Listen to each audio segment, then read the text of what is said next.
Note to self. Dear Jersey, Alex, Jay, whatever your name is, should you, for some strange reason, find yourself in a dress buying scenario with Elias ever again, you are to refuse at all costs. No exceptions. Do not be dazzled by his boyish yet rugged good looks. Do not get caught up in those pretty eyes. Keep calm, carry on, and bite your tongue off before you say yes to the dress. Sincerely yours, Smart Alex. Ladies of the universe, if you ever have the misfortune of walking into a dress shop with your creepster of an ex-boyfriend, know this. Never let him pick out your outfit. Ever. Why? Because right now I'm trapped in a shoebox of a fitting room wearing a dress that's all boobs, too much ass, and no class. Fact. Okay, maybe that's only a partial fact because it's mildly elegant in a revealing kind of way. But still, only Elias would pick out a royal blue, sleek, silky little number that hugs my curves in ways I didn't know were possible. And now, I'm refusing to let him see me in it as a sign of protest. And mild paranoia. What if he sees me and thinks I look as risque as I feel? What if he thinks I look like a slutty smurf? He'll drop the Jersey nickname in a New York minute and crown me queen of the Big Apples. There's no way he won't notice my boobs. They're practically pop-tarting their way out of this thing, and if I notice that, so will he. He's already been shady enough today as it is, so the whole boobs on display situation isn't gonna help. Okay, Alex. Game plan time. You can get out of this. All you have to do is unzip the back of your dress, change back into your clothes, and... Whoa. Elias appears behind me, eyes dazed and devoted to scanning every detail of my body. He stares at me in silence, taking me in an uncomfortable inch at a time. A high schooler in me wants to disappear, to dissolve into this dress and hide somewhere his eyes won't find me. But right before I cave, before I follow the impulse to let my insecurities shut him out, he lightly brushes my hair away from my shoulder and kisses the side of my neck. His lips are soft, innocent, and intoxicating to the point where I almost forget that we're pretending. And I almost forget who I am. I look up at our reflections in the mirror, and for a split second I see a boy and a girl who are anything but broken. I see a me who doesn't hate herself for leaning back into Elias's arms, and a him who isn't afraid to catch me. Maybe this is who we're supposed to be. A stronger version of our old selves, people who aren't afraid to love each other out loud, people who proudly wear our hearts tattooed on our sleeves. I want to be those people. I want the illusion of happiness I see to kick and scream its way past our sadness and make itself real. So I swallow the fear rising in my throat and let Elias take the lead.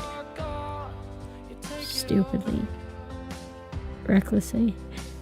I let the both of us make believe. He lightly traces his fingers across the soft curve of my collarbones, brushes his palms over my shoulders, and grazes his way down the length of my arms.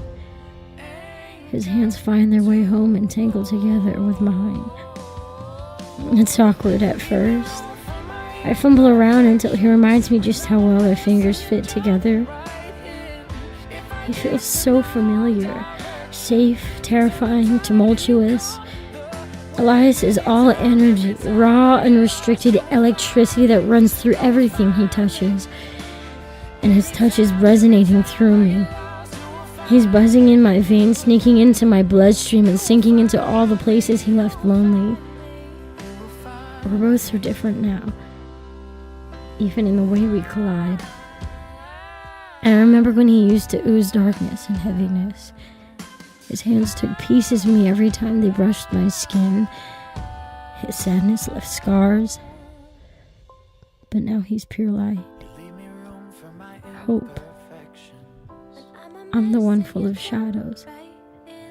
Full of secrets I don't want found.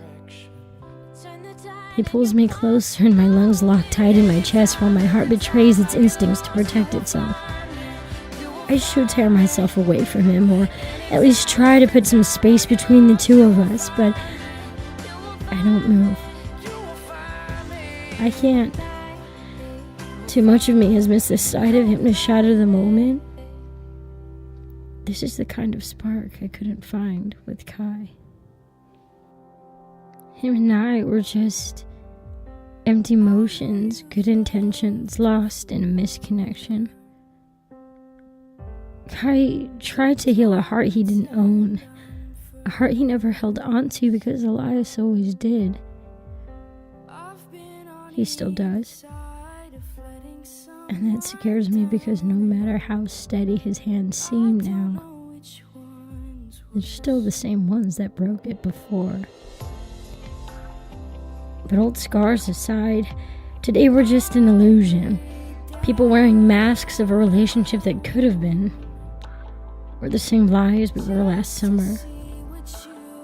The only problem is, it's getting harder to tell the lies from the truth.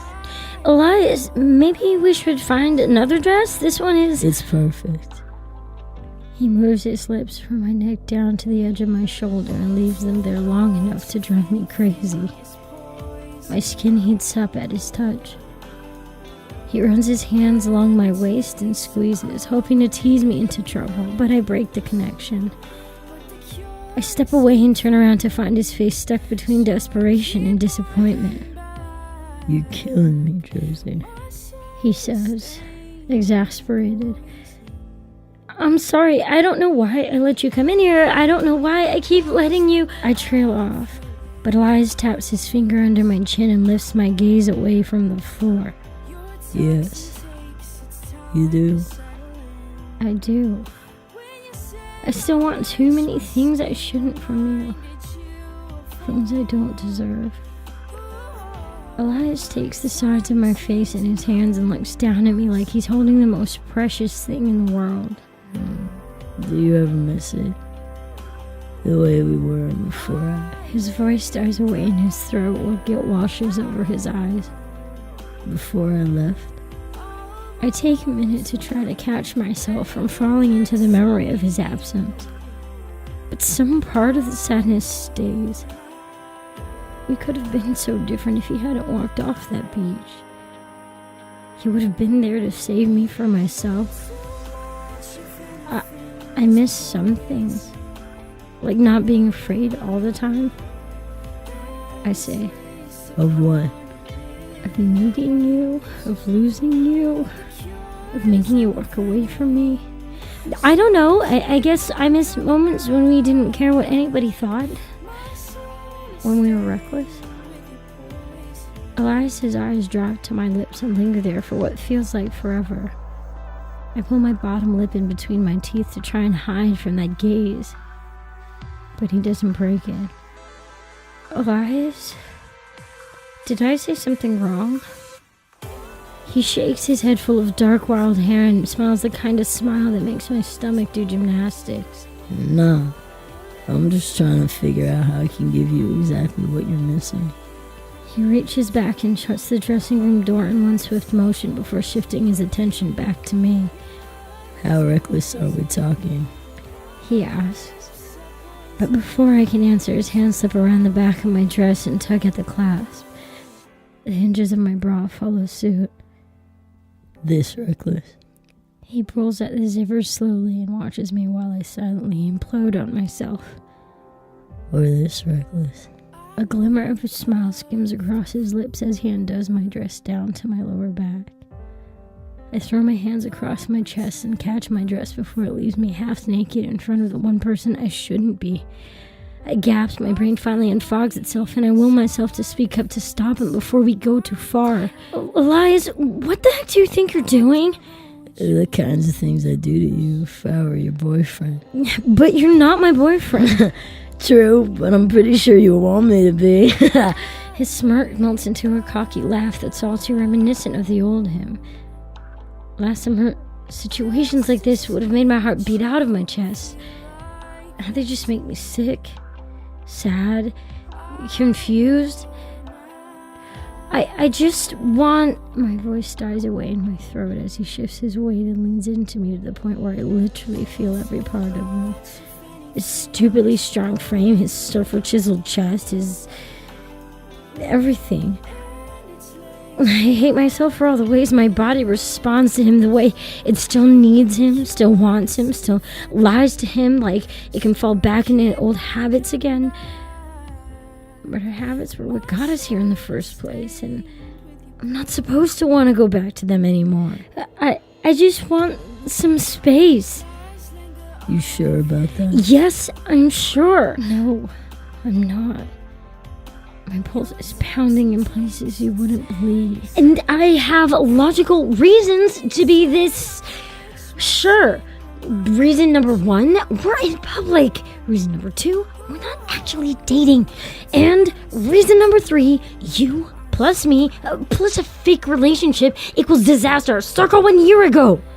He drops his chin, presses his lips against my neck, and sucks my skin ever so lightly through his teeth. I know, but I don't care about any of that. I care about right now. You're my girlfriend for the day, remember?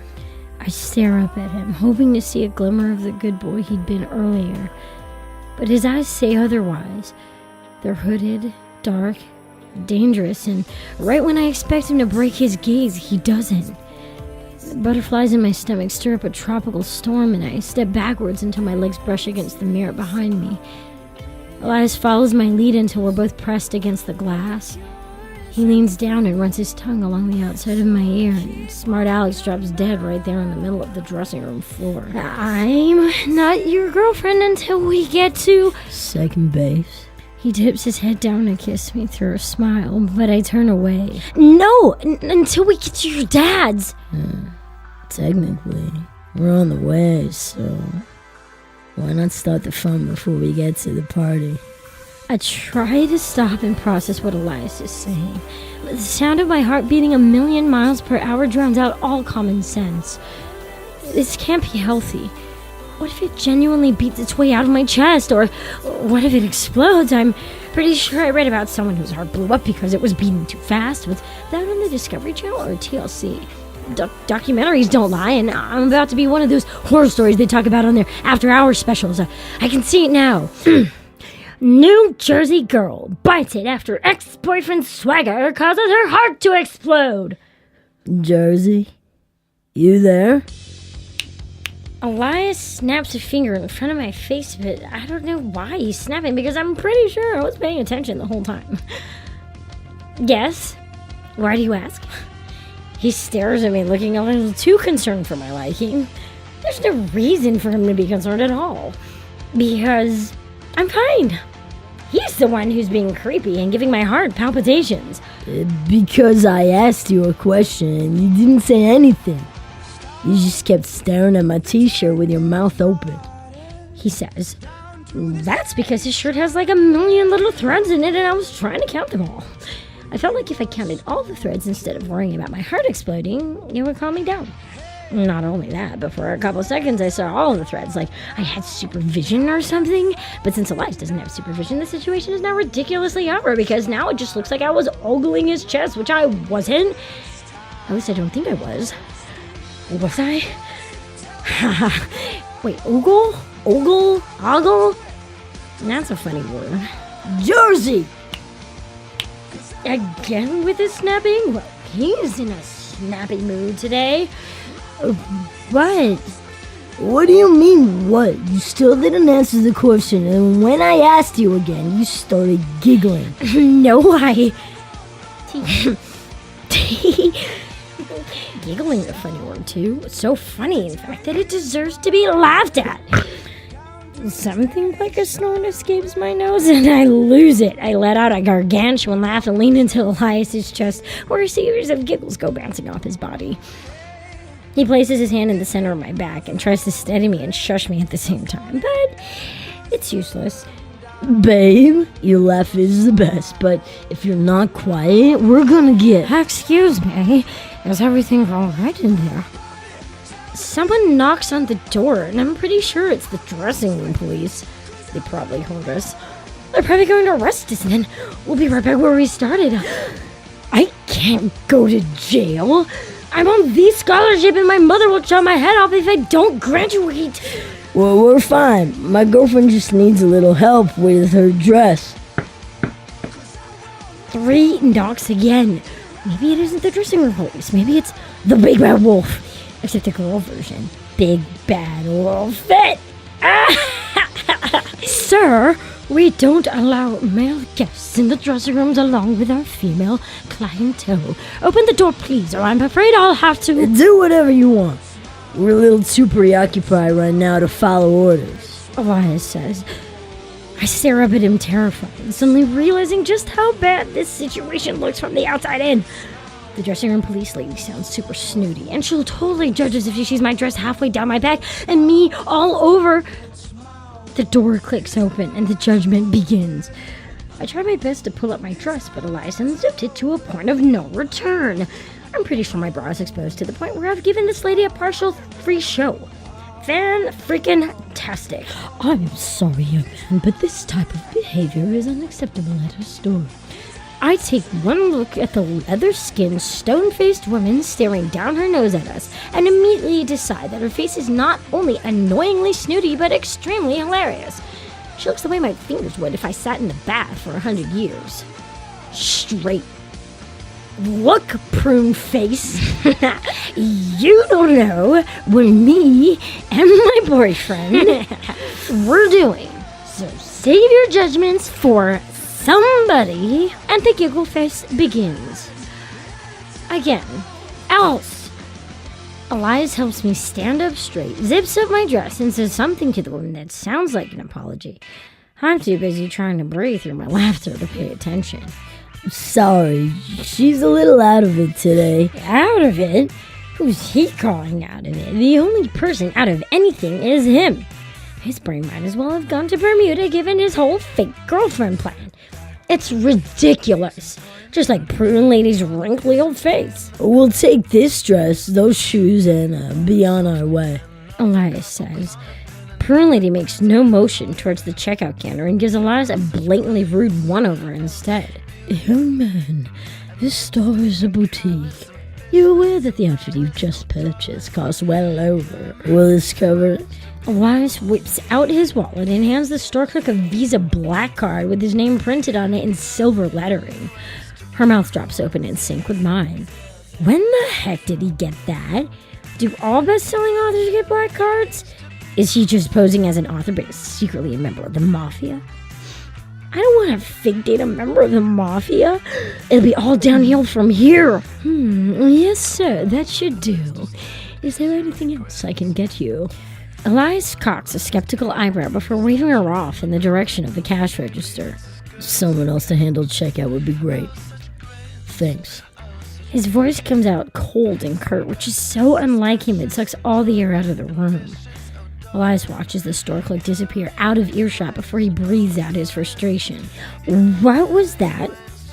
I ask.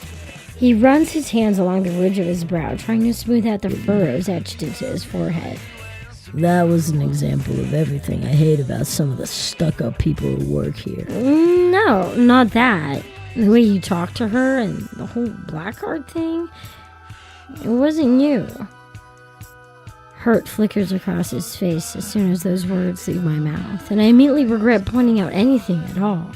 Elias, just forget I said that. No, you're right.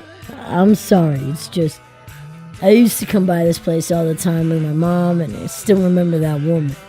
She never liked us. She always acted like my mom didn't deserve to wear the dresses she bought. She probably doesn't remember me, but I know that face anywhere. She still looks at me in the same way she did back then. Like I'm a stray dog wandered in their shop and pissed all over expensive clothes. I roll up my imaginary sleeves and pop the pressure out of my fist the second he finishes his story. Well, she looks like someone sucked up all her juices out and hung her up in the shop to dry about 1,000 years ago. I'll teach you how to look at her customers with respect. Which way did she go? I take one step forward, and next thing I know, I'm lying on the ground with a mouthful of carpet. It tickles and it tastes like feet, and I probably should be crying, but my mind keeps replaying the image of what it must have looked like when I fell, and I die laughing. I laugh into the floor. I roll on my side and laugh into the air. I laugh in Elias's general direction, hoping he'll join me, but he's not laughing at all. He drops to his knees, scoops me up in his arms, and stares at me like I'm a science experiment gone horribly wrong. Look at me real quick, he says, his voice stern and authoritative. It's kind of sexy when he takes charge like this. Not in a bossy, I'm telling you what to do because I'm older and I know things kind of way, but in an Enrique Iglesias, I can be your hero kind of way. Kat was the overprotective type, always asking me what was wrong, always telling me what I needed and didn't need when all I actually needed was space. But Elias is different in the way he holds me, in the way he handles me, and right now, even though I'm sprawled on the ground, I kind of feel like I'm flying. Yes, sir! Right away, sir! I shout. He gently shushes me, but his shushing sound kicks off another round of the giggles again. I don't ever remember feeling this happy before. Maybe once at my 4th grade birthday, back when I had friends and we got to eat unlimited Chuck E. Cheese pizza. But that was eons ago. Maybe I'm dreaming? Maybe I'm really still back at my dorm, asleep on my bed, and this is all some Inception level situation. Crap. What if I can't get out of this dream? What if this is a dream within a dream and I never found my way back to reality? Oh, God, help me. Wake up, Alex. Wake up. Did you eat something weird before we came here? He asks. Weird? What do you mean weird? Eating baked goods for breakfast is not weird. Some of us enjoy the unhealthier things in life, Elias. He shakes his head and pity smiles at me. Yeah, they were baked all right. Did you read the packaging on those brownies you found? No, because there wasn't any. They were wrapped in foil, which means they were homemade with love from the best roommate in the world. Oh my gosh. Wait. Do you think she's going to be mad at me for eating her brownies? I totally forgot to ask. She's going to hate me, Elias, and then I'll have no friends. She is not going to hate you, Jersey. You may owe her a couple favors, but she's not going to hate you. These kind of brownies aren't exactly hard to come by. He chokes back a laugh, which is totally inappropriate because I'm in the middle of a friend-losing crisis and he's acting like Mr. Sunshine. Not cool. What kind of brownies? Hash brownies. I sit up faster than I've ever sat up in my life and nearly knock Elias off balance. You mean those greasy little potato things you get from McDonald's for $1.99? I love those. Speaking of McDonald's, can we eat after this? I'm hungry, like super hungry, and all this dress trying on stuff is making it way worse. Nah, I'm pretty sure the weed's the problem, but think what you want. Weed? Did he say weed? Oh, please, I don't do weed or any other drugs for that matter, so he's clearly misinformed. Besides, if I'd done weed, I'd know it, and last time I checked, I wasn't rolling in a fatties on the drive down to San Diego. Inarguable fact. Elias, I've never willingly done drugs in my entire life. He ruffles my hair and grins at me like I've completely misappointed this entire conversation. Then congratulations, Jersey. Welcome to your first high.